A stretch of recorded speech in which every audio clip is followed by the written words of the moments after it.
Hello everyone, dear friends. Today we will prepare a very tasty cake, which contains a self-sufficient nut sponge with a vivid flavor and aroma, and a rich caramel cream made with boiled sweetened condensed milk and chocolate. The cake turns out very flavorful and filling and will especially appeal to those who value familiar and understandable tastes and combinations. So for the nut sponge, we will need simple ingredients: eggs separated into whites and yolks, sugar, flour, neutral flavored vegetable oil, baking powder, milk, and walnuts. The nuts should first be toasted in a dry skillet until fragrant and lightly browned, and then chop them, but not into flour. The texture should remain. You can do this with a knife, a rolling pin, or pulse them in a blender. The flour should be mixed well with the baking powder. We begin whipping the egg whites until a light foam appears, after which we gradually add 1/2 of the total amount of sugar. When the entire half of the sugar has been added, we continue whipping until a meringue forms. The whipping time depends on your mixer, but we focus not on time, but on the condition of the meringue. The sugar should dissolve completely and the meringue will become airy, snow white, soft and pliable. The ridges left by the whisk remain on the surface for a while. This is the kind of meringue you should get. We move on to the yolks. We add the remaining half of the sugar to them and immediately begin whipping. We do not leave the yolks and sugar to sit even for a short time. We whip at high speed. As a result, the mixture will become fluffy, thicken, and noticeably lighten. Pay attention to how dramatically the yolk mixture has changed color and what texture it has acquired, creamy and airy. We add the vegetable oil to the yolk mixture and mix at low mixer speed until everything is fully combined. Next, we add the yolk mixture to the meringue and, using a spatula, combine them gently yet fairly quickly. At this stage, we no longer use the mixer. The mixtures come together quite easily, and as a result, we obtain a homogeneous, very airy texture like this. We add the milk to the resulting mixture and gently fold with a spatula, reaching all the way to the bottom so that the milk is distributed evenly. We work carefully but also quite quickly, literally just a few strokes. Next, I sift half of the dry ingredients into the mixture and gently fold them in with a spatula, trying to break up any lumps of flour. With the spatula, I make light shaking motions so that the flour does not clump together. Then we sift in the remaining half of the dry ingredients, add the nuts, and combine once more until the ingredients are evenly distributed. If after this a few small lumps of flour remain, it is permissible at the very end to make literally just a few strokes with a whisk. This will help break them up, and the finished batter will turn out very airy and its volume will be preserved as much as possible. Immediately transfer the batter into the prepared baking pan, spread it out evenly, and place it in the oven preheated to 170 degrees. Bake for approximately 40 to 45 minutes. During the first half hour, do not open the oven. Check for doneness with a wooden skewer inserted into the center all the way to the bottom. It should come out dry and clean. As always, it is important to bake the sponge through, but not to dry it out. The finished sponge cake turns out fragrant, beautiful, and tall. After removing the sponge from the pan, wrap it in plastic wrap and place it in the refrigerator until it is completely chilled.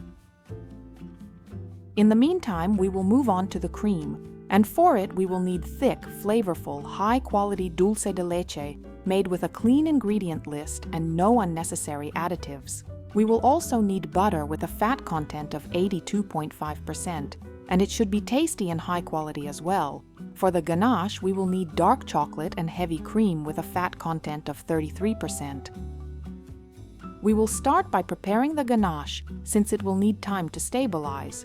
We will need to gently melt the dark chocolate and heat the cream until it is hot, but do not bring it to a boil.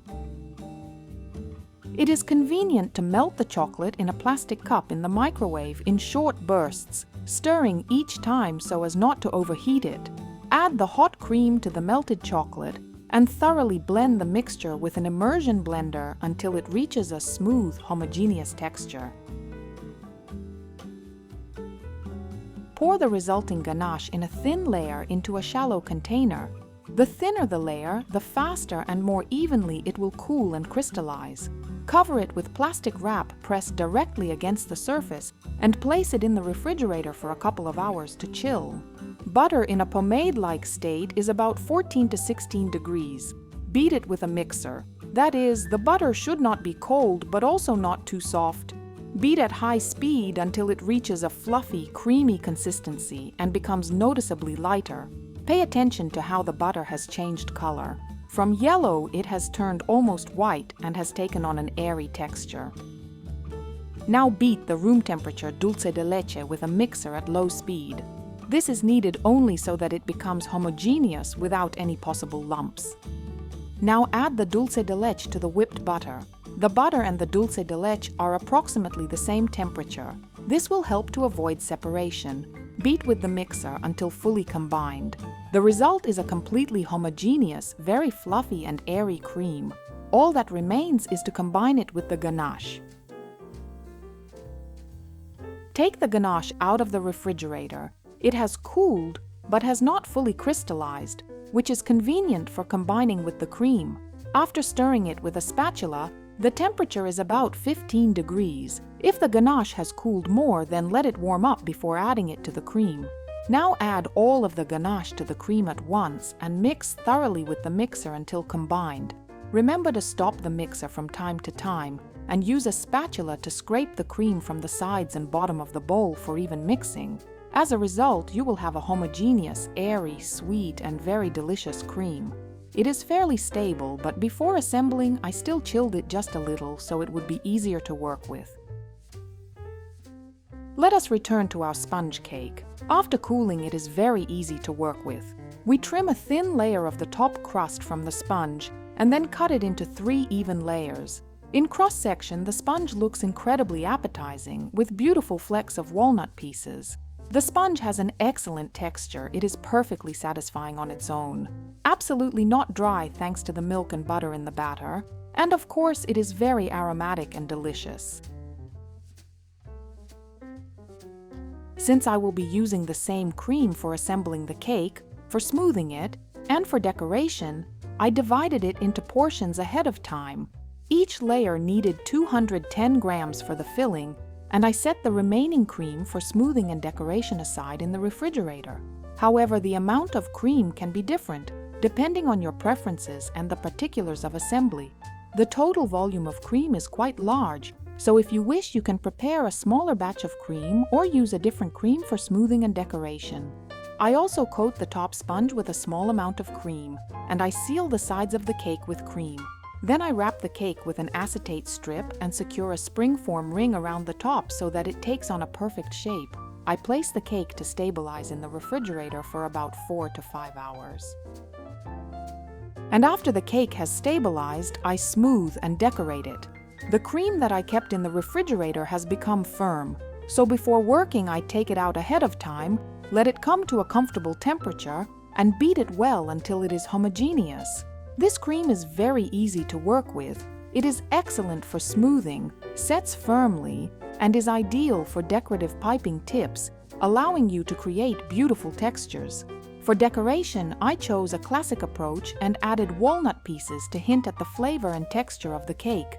Such decoration intensifies the nutty accent and makes the cake even more appetizing.